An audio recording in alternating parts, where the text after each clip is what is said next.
Em nosso estudo do livro de Êxodo, chegamos ao momento em que Deus, juntamente com Moisés e Arão, irão apresentar novamente o pedido para que o povo hebreu possa ser libertado do Egito e possa então adorar a Deus. Diante da negativa do rei, o Senhor então irá se revelar a fim de que o próprio rei possa conhecê-lo.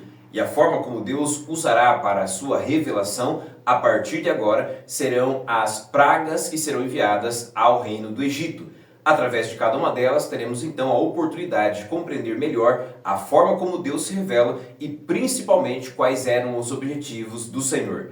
Este e outros assuntos iremos estudar juntos na lição dessa semana.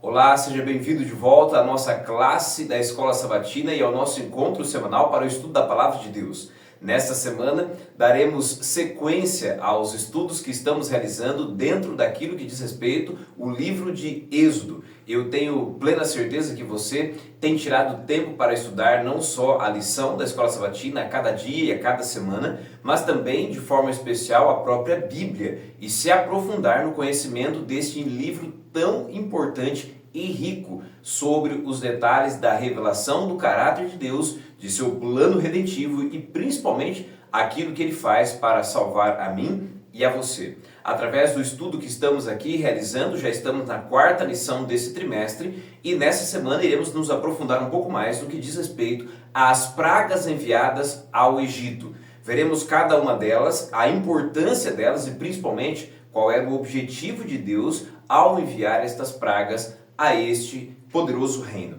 Eu espero que você, sua casa e sua família estejam todos bem e que de modo especial da semana passada para cá você tenha a oportunidade de receber as bênçãos do Senhor. E caso você ainda não tenha recebido a bênção que você deseja, certamente através da fé, perseverança e espera na promessa de Deus, você, sua casa e sua família serão ricamente abençoados. Eu quero aqui deixar um abraço a todos aqueles que estão acompanhando esta classe da Escola Sabatina que a cada semana tem crescido, se desenvolvido e alcançado mais e mais pessoas. E espero que em Cristo Jesus, você como eu, tenha se beneficiado do estudo e do aprofundamento do conhecimento da Palavra de Deus. Caso você ainda não seja membro deste nosso canal e dessa nossa grande classe da Escola Sabatina, quero convidar você agora a fazer a sua inscrição, deixar o seu like, o seu comentário e de forma especial compartilhar também este conteúdo para que mais e mais pessoas tenham acesso a esta belíssima lição que estamos estudando junto. Caso você já seja inscrito, seja muito bem-vindo de volta, receba o nosso abraço carinhoso, não só aqueles que estão aqui em Jaíba ou nos arredores da cidade do distrito de Jaíba, mas também em São Francisco, amigos que ali se encontram e pessoas espalhadas por todo o Brasil e também por todo o mundo. Pessoas que estão acessando esse conteúdo, seja aqui no Brasil, bem como também no exterior. Sintam-se todos abraçados de forma muito carinhosa, fazendo parte deste nosso momento especial de aprofundamento e estudo da Palavra de Deus. Eu quero convidar você a uma breve oração. Nós vamos orar, como sempre temos feito. Vamos pedir a direção do Espírito Santo mais uma vez e de forma especial entrar então no assunto da lição dessa semana. Convido você a orarmos juntos. Maravilhoso Deus e Pai que sobre as alturas dos céus habita. Obrigado por reunir nesta classe da Escola Sabatina pessoas ao redor de todo o mundo. Pessoas aqui de Jaíba, de São Francisco, pessoas amigas que estão em estados aqui no Brasil, bem como também fora do Brasil, em países outros que estão acompanhando este conteúdo. Que cada um de teus filhos, onde quer que se encontre, recebam a bênção do Senhor. Que o Senhor conceda o perdão e a graça e a oportunidade de conhecer mais e melhor o teu caráter, a tua vontade e aquilo que o Senhor está fazendo em nosso favor. Dirija-nos neste momento de estudo, nós oramos em nome de Jesus. Amém. Muito bem, estamos agora então na lição de número 4 desse trimestre que tem caminhado ao longo do livro de Êxodo a fim de desbravar e entregar a mim e a você cada vez maior conhecimento e aprofundamento sobre o caráter, a pessoa de Deus e as ações que esse realizou no passado e que também tem realizado hoje em meu favor e em seu favor. A lição de número 4 tem como título As Pragas. E o verso para memorizar se encontra em Êxodo, capítulo de número 9, no verso de número 35. Logo, quero convidar você a tomar em suas mãos a sua lição da Escola Sabatina, bem como também a sua Bíblia, e irmos juntos então àquilo que a lição dessa Escola Sabatina há de nos entregar de especial nesta oportunidade. Como eu disse, o verso se encontra então em Êxodo, capítulo de número 9, no verso de número 35, texto que vamos ler neste momento. A palavra de Deus diz assim: E assim Faraó, de coração endurecido, não deixou ir os filhos de Israel, como o Senhor tinha dito a Moisés. Êxodo capítulo 9, no verso de número 35. Lembre-se que nós estamos num momento em que a história, o relato e a narrativa bíblica está se discorrendo a fim de que eu e você compreendamos aquilo que Deus irá fazer por meio de suas ações e intervenções, a fim de que o rei do Egito compreendesse não só a vontade de Deus, mas sobretudo entendesse quem Deus é e permitisse então de forma obediente que o povo pudesse ter a liberdade. Eu e você sabemos que as intervenções anteriores que Deus havia feito junto com Moisés não foram bem recebidas. E da mesma maneira, a palavra do Senhor deixa claro que neste momento, diz o texto bíblico, de coração endurecido, ou seja, decidido, resoluto, o faraó não permitiu que o povo de Israel saísse então do Egito. Contudo, é nesse momento que Deus vai iniciar um processo de revelação.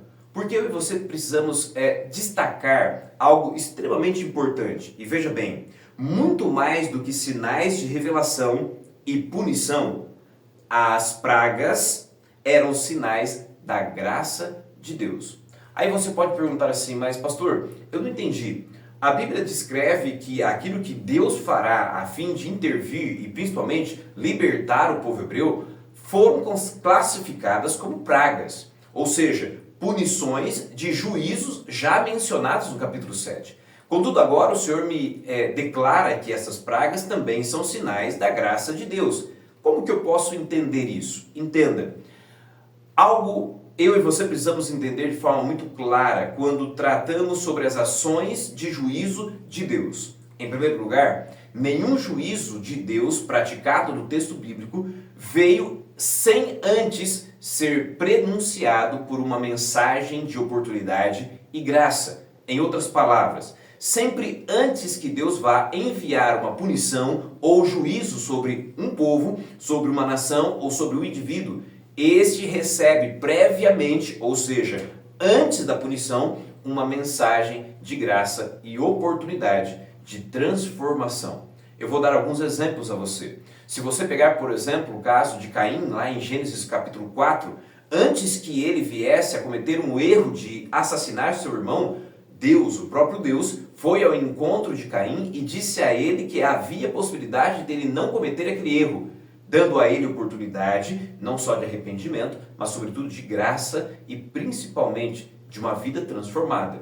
Quando você vai, por exemplo, no livro de Gênesis, ainda no capítulo 18, 19, você encontra o momento em que Deus está se preparando para visitar Sodoma e Gomorra. E antes que o juízo seja derramado sobre todo aquele contexto e aquelas cidades, a mensagem de arrependimento e graça foi enviada àquele povo, a fim de que pudessem se arrepender. E não só isso, em outros muitos textos, bem como também podemos destacar aqui o que ocorreu no dilúvio, em Gênesis capítulo 6, você tem um prenúncio de um juízo, mas antes que o juízo ocorra, há uma mensagem de graça, arrependimento e oportunidade de livramento. Assim também foi com o povo que estava junto ao Egito. Não somente a nação, mas em especial o rei do Egito. Antes que as pragas fossem então enviadas por Deus, estas foram prenunciadas, foram avisadas, a fim de que antes que isso ocorresse, o rei e toda a nação pudesse dar ouvidos a Deus e ter então a oportunidade de graça e livramento. Assim, a cada praga enviada por Deus, antes de cada uma delas, houve um anúncio, a fim de que o coração endurecido do rei, bem como do povo, pudesse então se converter, ouvir a voz de Deus, se arrepender e aceitar a vontade do Senhor. E durante essa semana vamos entender isso, porque as pragas descritas em Êxodo, mais do que serem atos e intervenções divinas de punição, são antes de tudo meios pelos quais se utilizou para oferecer oportunidade de graça, livramento, obediência e conversão. A lição vai adiante e vai destacar o seguinte: observe. Um fazendeiro estava tentando fazer um jumento se mover, mas não estava tendo sucesso. Então pegou um galho grosso e bateu no animal. Em seguida falou novamente com o jumento, que então começou a se mover. Quando alguém perguntou ao fazendeiro por que isso funcionou, ele respondeu da seguinte forma, abre aspas, bem, primeiro é necessário chamar a atenção dele, fecha aspas. Isso nos ajuda a entender, essa breve ilustração, nos ajuda a compreender aquilo que Deus irá fazer ao povo, à nação e ao rei do Egito. Chamar a atenção deles a fim de que eles pudessem tomar uma atitude em prol aquilo que Deus havia pedido. Libertar o povo hebreu a fim de que eles pudessem adorá-lo. As pragas, logo nesse contexto, serão o chamariz, a oportunidade que o rei terá para ter a sua atenção atraída à voz de Deus e então obedecer. Mas nós sabemos que a cada momento que Deus então intervia, mais se endurecia o coração do rei. A lição ainda vai adiante e acrescenta: Moisés recebeu suas ordens de marchar e foi ao faraó com as palavras de Deus. Que palavras?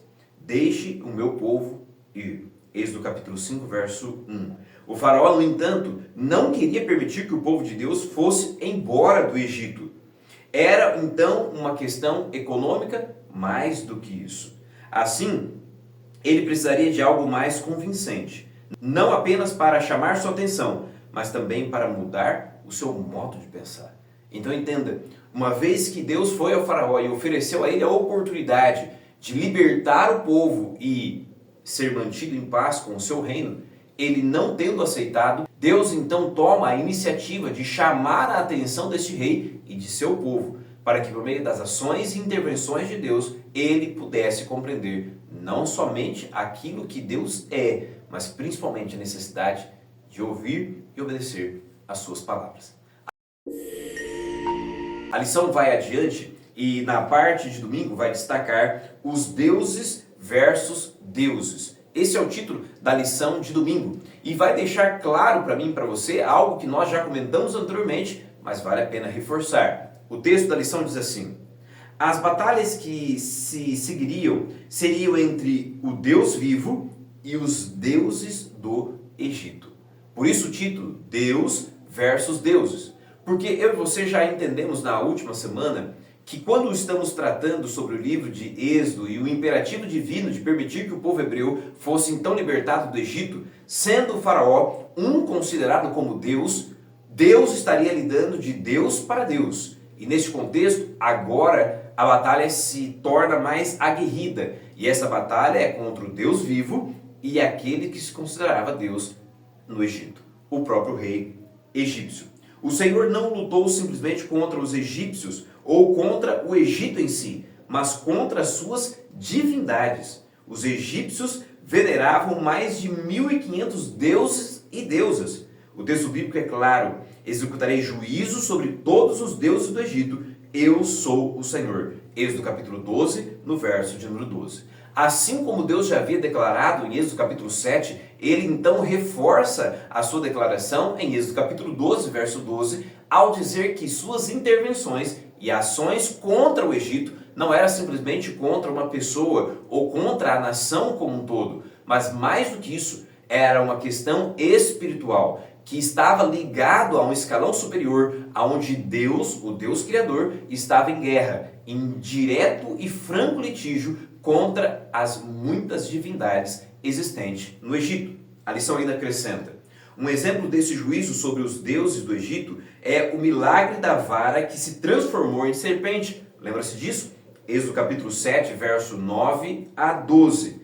O símbolo da serpente representava a divindade, realeza e autoridade divina do faraó, pois essa deusa cuspia veneno em seus inimigos. Quando a vara de Arão se transformou em serpente e devorou as outras serpentes diante do rei, foi demonstrada a superioridade do Deus vivo sobre a magia e feitiçaria egípcia.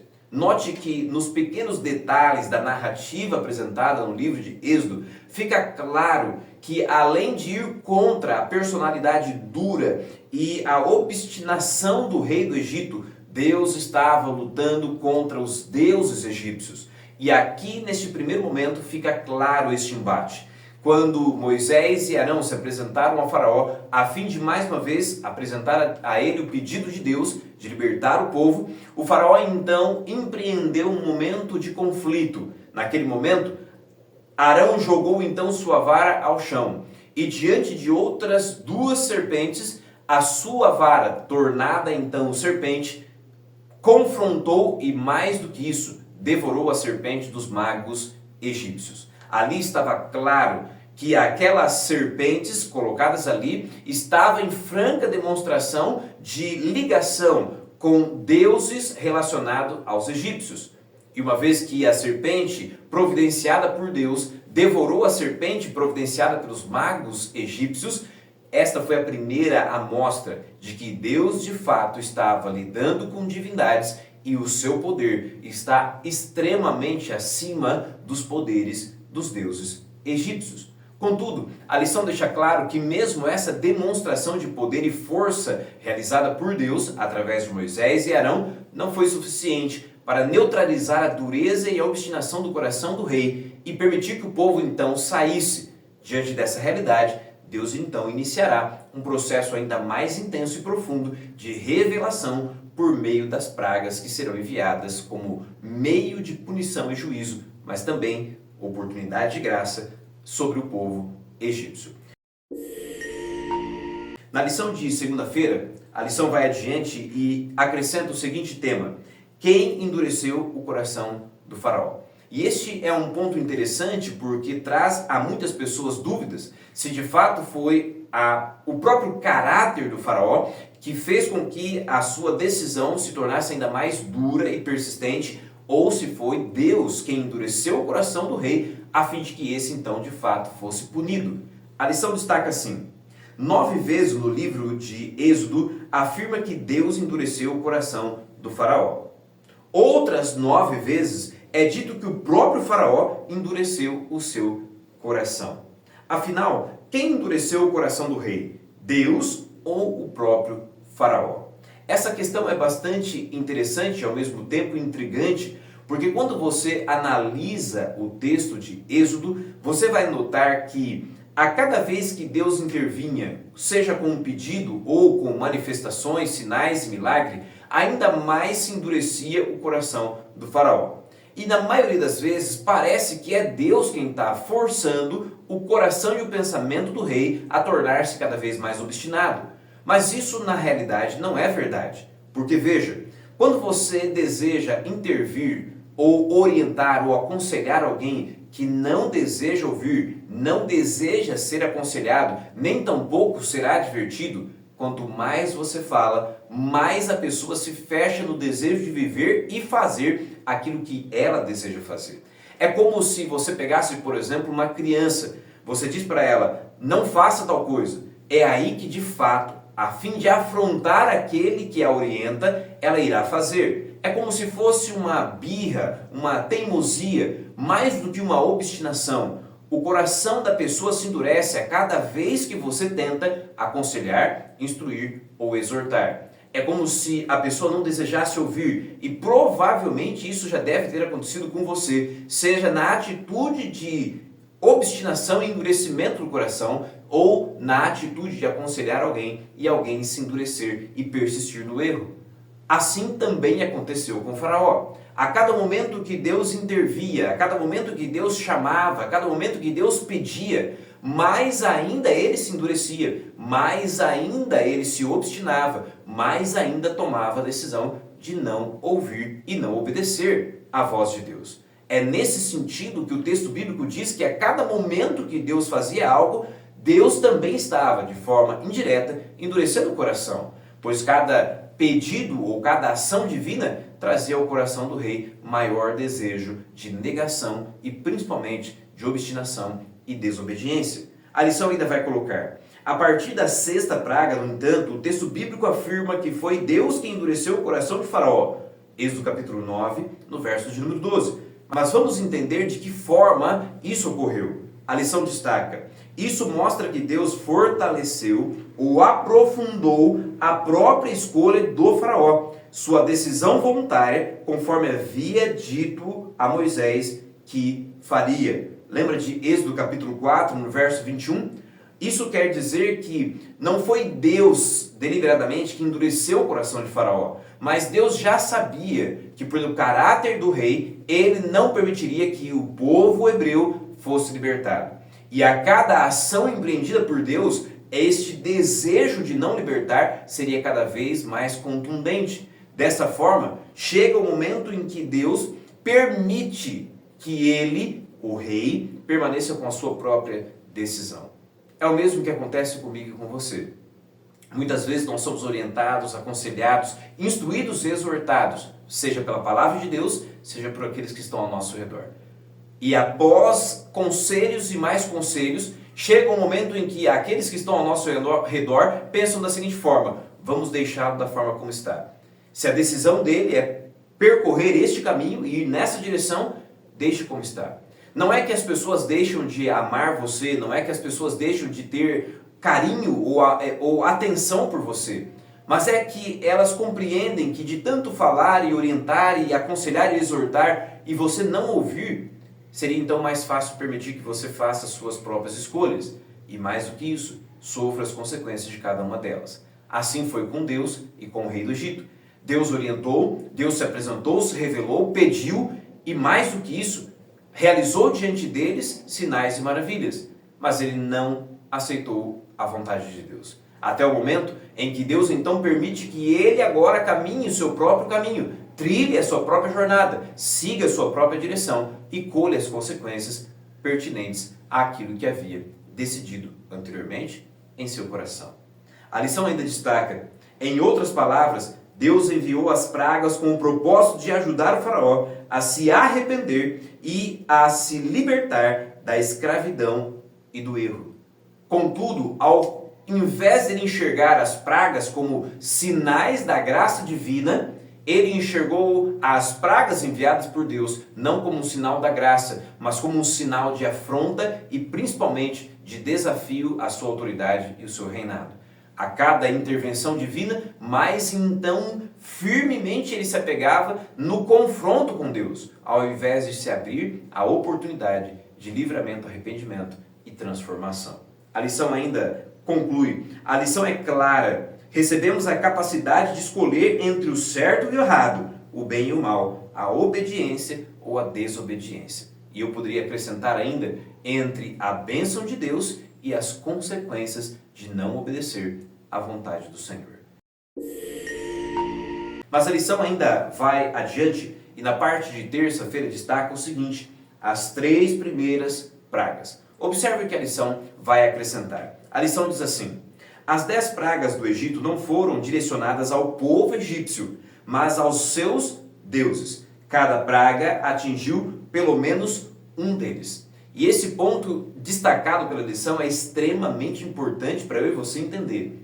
Ainda que Deus esteja agindo de forma contundente por meio de sinais e principalmente ações que são aqui classificadas como pragas, eu e você precisamos destacar que estas pragas não tinham como objetivo ir contra o povo egípcio ou contra o rei, mas principalmente contra os seus deuses e contra o sistema idólatra praticado naquele contexto. Esse era o objetivo, porque uma vez indo contra os deuses egípcios, o objetivo do Senhor era neutralizar a confiança do povo em tais deuses e oferecer então ao Senhor a adoração e obediência. A lição ainda vai acrescentar o seguinte: Deus queria se revelar ao faraó e aos egípcios, portanto decidiu se comunicar com eles de uma forma que pudessem entender. Além disso, os hebreus se beneficiariam deste confronto, pois aprenderiam mais sobre o seu Deus. Observe que Deus aqui tem dupla finalidade e objetivo.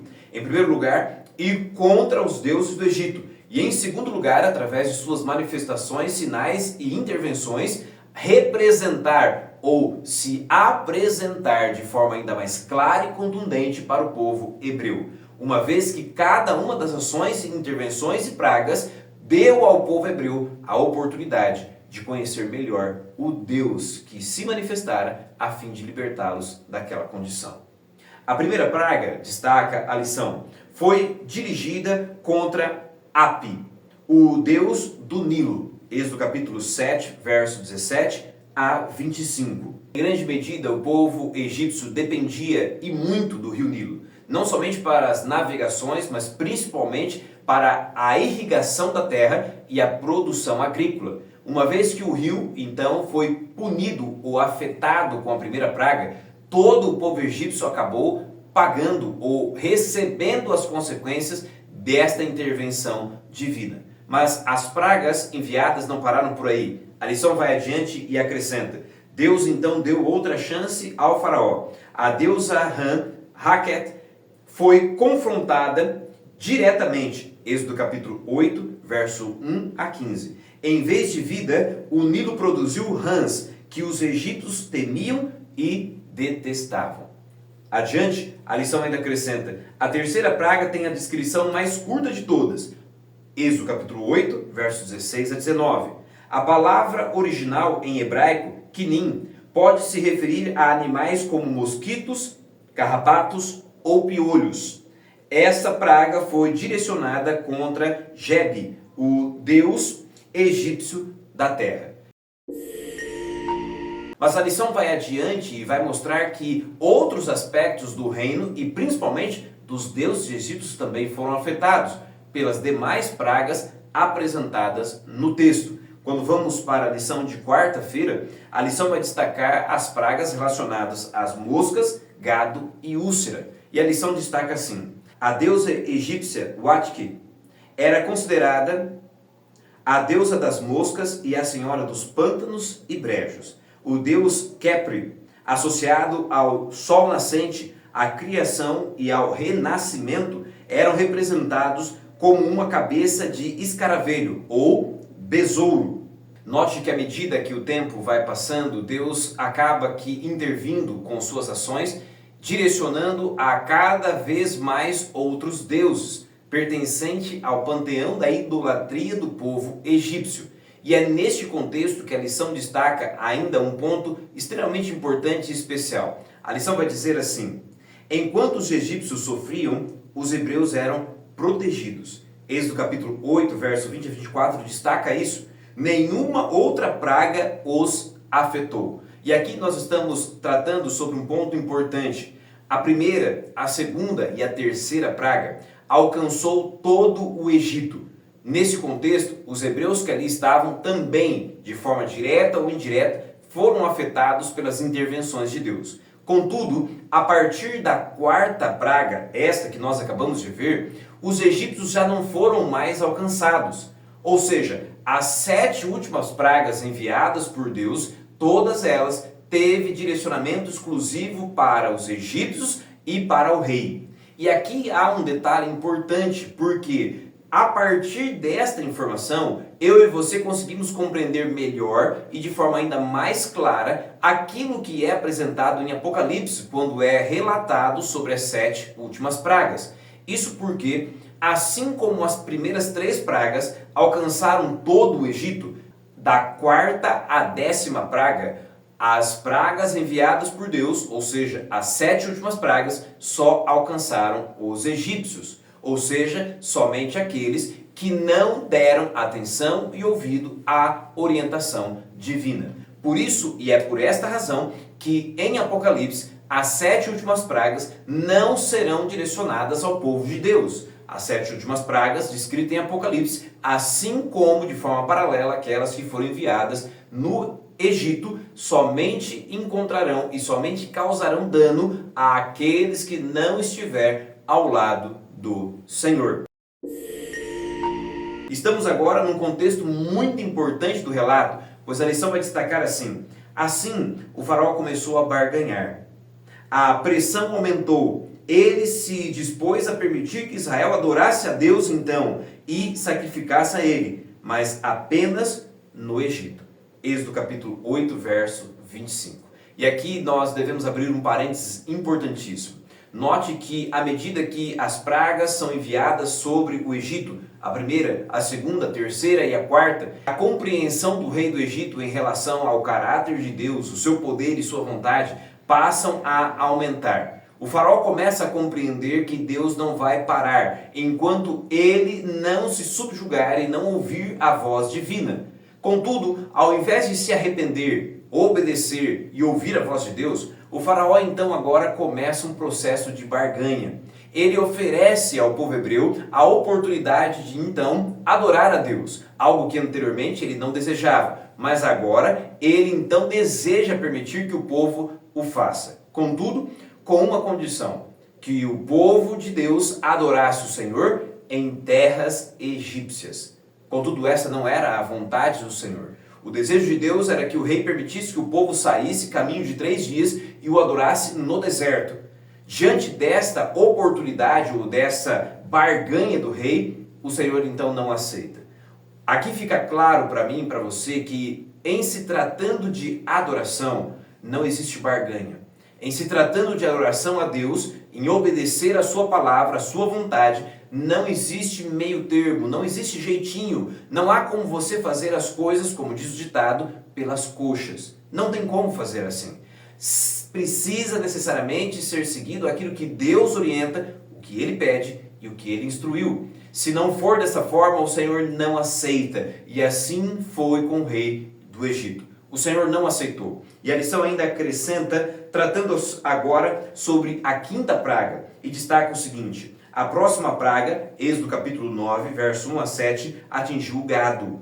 Hathor, a deusa egípcia do amor e da proteção, era retratada como uma cabeça de vaca. O deus touro, Apis, também era muito popular e estimado no Egito. E essas duas divindades foram então atingidas pela quinta praga. A lição vai adiante e acrescenta agora os detalhes sobre a sexta praga e destaca assim: na sexta praga, Êxodo capítulo 9, verso 8 a 12, manifestou-se a derrota de Ísis, a deusa da medicina, magia e sabedoria, bem como de Sekhmet, deusa da guerra e das epidemias, e de Imhotep, deus da medicina e da cura, que foram incapazes de proteger os seus adoradores. Note que a cada praga enviada, direcionada a um ou mais deuses, Deus estava tentando fazer com que o rei, bem como o povo egípcio, compreendesse que aqueles deuses presentes em seu panteão de idolatria não eram de fato deuses verdadeiros. O Deus do céu e da terra se apresenta e confronta cada um deles, a fim de que o povo pudesse compreender que não havia neles poder algum. Assim como a própria Bíblia trabalha de forma muito aprofundada sobre o tema da idolatria, Deus está mostrando aqui que a idolatria não passa de uma loucura humana. A loucura de crer que um objeto inanimado, uma pedra, uma madeira, ou mesmo um metal, ou um ser, ou um ídolo de fundição, pode intervir e ajudar o ser humano em um aspecto da vida. Esta é a loucura do ser humano, que deixando de adorar e principalmente de conhecer o Deus verdadeiro, procura se submeter e principalmente se subjugar a um ser inanimado. Deus então está aqui tentando de formas múltiplas mostrar para o rei, para o povo egípcio e também para o povo hebreu que não havia outro Deus a ser adorado senão o Deus Criador do céu e da terra. Contudo, como já vimos anteriormente, a cada intervenção de Deus, mais e mais se endurecia o coração do rei e o coração do povo. Mas a lição de quinta-feira vai adiante e fecha a nossa compreensão até esse momento relacionado às pragas, destacando o seguinte título: granizo, gafanhotos e escuridão. E a lição vai destacar assim: observe, Nut era a deusa egípcia da atmosfera e do espaço sideral, retratada como aquela que controlava o que ocorria sob o céu e a terra. Osíris era o deus das colheitas e da fertilidade. O granizo é associado ao juízo divino sobre cada um desses deuses. uma vez que ambos os deuses tinham, pelo menos dentro da sua compreensão ou da compreensão do povo, domínio sobre o céu e a terra e principalmente sobre as colheitas, quando o granizo enviado por Deus atingiu tais plantações, o povo se deu conta de que de fato estava sem a proteção de seus deuses e que deveriam de fato crer e confiar no Deus de Israel. É nesse momento que algo importante vai acontecer. Nesta praga, aqueles que esconderam suas propriedades em um abrigo seguro foram protegidos. Êxodo capítulo 9, verso 20 e 21. Todos foram testados, creiam na palavra de Deus e agiriam de acordo com ela. É nesse momento importante do texto bíblico que a palavra de Deus é colocada em relevo e destaque. Porque Deus havia dado uma advertência. Viria uma grande chuva de granizo, de forma que tudo que estivesse exposto no campo seria destruído. Deus então, como dissemos na introdução da lição, envia uma mensagem de graça mais uma vez e comunica, notifica ao povo de que eles deveriam ouvir a voz de Deus e obedecer à sua vontade, a fim de que suas propriedades não fossem danificadas. Aqueles que esconderam seus animais e suas propriedades em um abrigo seguro não tiveram danos, porque ouviram e obedeceram à voz de Deus. Mas aqueles que desobedeceram, aqueles que não levaram em consideração e não deram crédito àquilo que Deus havia prometido, esses então sofreram os prejuízos. Isso deixa claro para mim e para você que aquilo que aconteceu no passado ecoa para que eu e você compreendamos aquilo que está acontecendo no tempo presente. Deus está dizendo para mim e para você que há uma necessidade premente de eu e você darmos importância à sua palavra. Aqueles que leem, ouvem e principalmente obedecem e praticam o que Deus nos diz em sua palavra, esses são guardados e protegidos.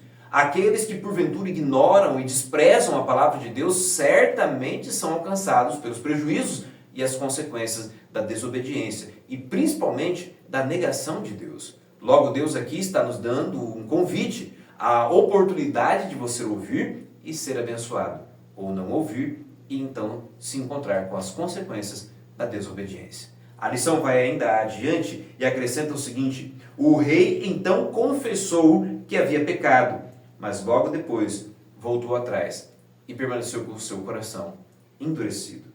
Nesse contexto, a lição ainda destaca: Sete era o deus da tempestade, guerra e desordem. Junto com Ísis, era considerado uma divindade da agricultura. Sut era o deus da atmosfera. Serapis personificava a majestade divina, fertilidade, cura e vida após a morte. Neste contexto, a lição irá destacar mais uma intervenção, mas agora do próprio rei do Egito, e destaca o seguinte: o faraó ofereceu um acordo que Moisés rejeitou, e com razão, pois mulheres e crianças eram parte vital e inseparável da adoração e da comunidade de fé. O faraó havia oferecido, assim como anteriormente, a oportunidade que agora o povo pudesse então sair do Egito e adorar o Senhor. Contudo, havia uma pequena observação. Todos poderiam ir, contudo, crianças e mulheres deveriam ficar no Egito. O propósito dele era permitir que os homens e os animais pudessem participar da adoração, contudo, mulheres e crianças permanecessem na terra do Egito. Assim como fizera anteriormente, não só Moisés, mas principalmente Deus negou a proposta, pois a intenção do Senhor, assim como desde o início, era que todos pudessem ir ao deserto e adorar o Senhor. Não haveria concessões, não haveria barganha, não haveria possibilidade de mudar a promessa divina, nem tampouco o seu desejo. A vontade de Deus deveria ser feita de forma íntegra e completa. Logo, a lição ainda acrescenta e completa: Ra era o principal deus egípcio, o deus do sol, e Tote era o deus lua. Eles não conseguiram produzir luz. Neste contexto, a última praga enviada por Deus foi a escuridão. E uma vez atingido todo o contexto e o território egípcio, somente a casa e a habitação dos hebreus havia luz, e em todo o restante do Egito, escuridão completa por 3 dias. Assim, ficou mais do que provado que todos os deuses do Egito não eram capazes de ir contra a vontade do Deus Criador do céu e da terra, a fim de que o povo pudesse entender compreender e aceitar que era o Deus Todo-Poderoso que estava ali, intervindo e agindo para que a sua vontade fosse feita, no desejo de que os hebreus pudessem ser libertados e ali, em seu contexto de libertação, pudesse de fato, em liberdade, adorar o Deus Todo-Poderoso. Contudo, eu e você entendemos que a cada intervenção divina mais endurecia o coração obstinado do rei. E a lição então completa e finaliza dizendo: no entanto, independentemente das calamidades que atingiram a nação, o faraó continuou resistindo e não cedeu à vontade de Deus. Existe algo importante para eu e você entendermos nessa lição e neste contexto tão profundo e importante apresentado pelo livro de Êxodo. A lição que eu e você precisamos entender deste ponto importante do texto é que Deus sempre nos oferecerá oportunidade de mudança, arrependimento e salvação. Contudo, se eu e você não aceitarmos a vontade de Deus, nem mesmo dermos atenção às suas intervenções, certamente seremos alcançados pelas piores consequências que possam vir sobre nós. A palavra de Deus é clara. Deus não pode arrombar o seu coração, Ele não pode forçar a sua vontade. Você foi dotado de livre-arbítrio a fim de ter a oportunidade de fazer a melhor escolha. E Deus hoje, assim como no passado, está colocando diante de mim e de você a oportunidade de vida e vida eterna. Mas essa decisão não pode ser de Deus, tem que ser minha e sua. E diante das intervenções e ações divinas, eu e você precisamos despertar a nossa mente, abrir o coração e permitir que Deus de fato faça em nós e por nós aquilo que nós não podemos fazer. Não há como vencermos o Deus Todo-Poderoso. Não há como sermos mais poderosos do que Ele. Não há como sermos mais sábios do que Ele. E não há como nos darmos bem nesta vida, se não vivermos de acordo com a vontade do Senhor. Por isso, fechamos a lição dessa semana fazendo um convite para você. Não seja como o faraó. Não endureça o seu coração. Pelo contrário, ouça a voz de Deus e permita que Ele mostre a você as benesses da vida que Ele pode te fornecer. Assim, você deixará uma vida de desobediência e obstinação e viverá uma vida de submissão, obediência, graça e principalmente salvação. Que Deus abençoe a sua casa, a sua vida e a sua família e de forma especial conceda a vocês oportunidades, assim como foram oferecidas também no Egito, a fim de que você possa ter o privilégio de conhecer e obedecer a Deus sem esperar ou sem experimentar as dificuldades, os problemas e as tribulações desta vida. O Senhor está oferecendo a cada um de nós o privilégio de aceitá-lo pelo amor e viver uma vida de fidelidade e obediência. Que essa seja a sua escolha e a sua decisão. E na próxima semana nos encontramos mais uma vez para darmos sequência a esse estudo e examinarmos com cuidado aquilo que ainda vai ocorrer no contexto das pragas enviadas ao Egito e como Deus dará fim à resistência do rei e oferecerá então libertação completa a seu povo. Que Deus o abençoe e nos encontramos na próxima semana.